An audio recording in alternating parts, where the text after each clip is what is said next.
Buju, Wendigo, and Dishnakaz. I am triracial, Native, African American, and Latino. But I was raised by a Ojibwe woman. Being raised Anishinaabe gave me identity. Sharon Day, my grandmother, is my biggest inspiration. She raised me from the day that I came home from the hospital. She not only told me how to live, but she showed me how to live. She showed me how to live by our 7 grandmother and grandfather teachings. I grew up most of my life in St. Paul Highland Park, but I spent the summers and the weekends at my parents, who lived in St. Paul Frogtown. These two neighborhoods are in the same city, but very different. Highland Park is a quiet and predominantly white neighborhood. Like every place, it has its plus and minuses.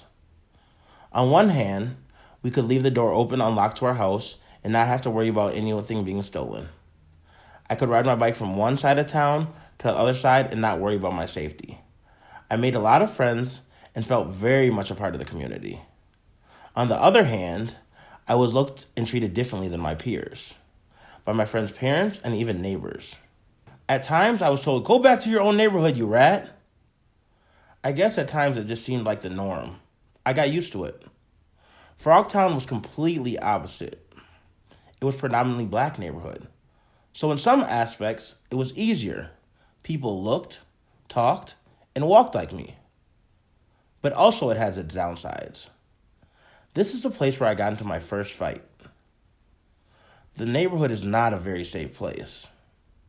We had to be on the stoop by sundown. Growing up, I played multiple sports in both communities. Can you believe I never played a sport with another Native American?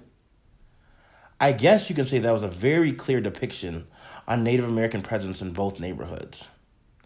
Neither neighborhood had very much knowledge or care about Native American culture. But that's okay, because inside of my home, I was getting a full dose of culture. From going to powwows, ceremonies, and cultural events, I felt like I had everything I needed to be me. Since I could remember, I've been very proud of who I am. I've always felt like I had to represent for my people.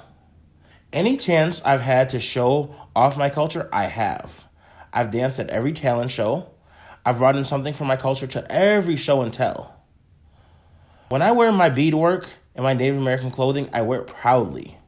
When I hear our music, it makes the hairs on my arms stand up and gives me this feeling that only my culture can give me. I feel grateful and privileged to be raised by my culture. In order for other people to understand who Indigenous people are, they need to learn about us. I think the first step is to acknowledge that this is Indigenous land.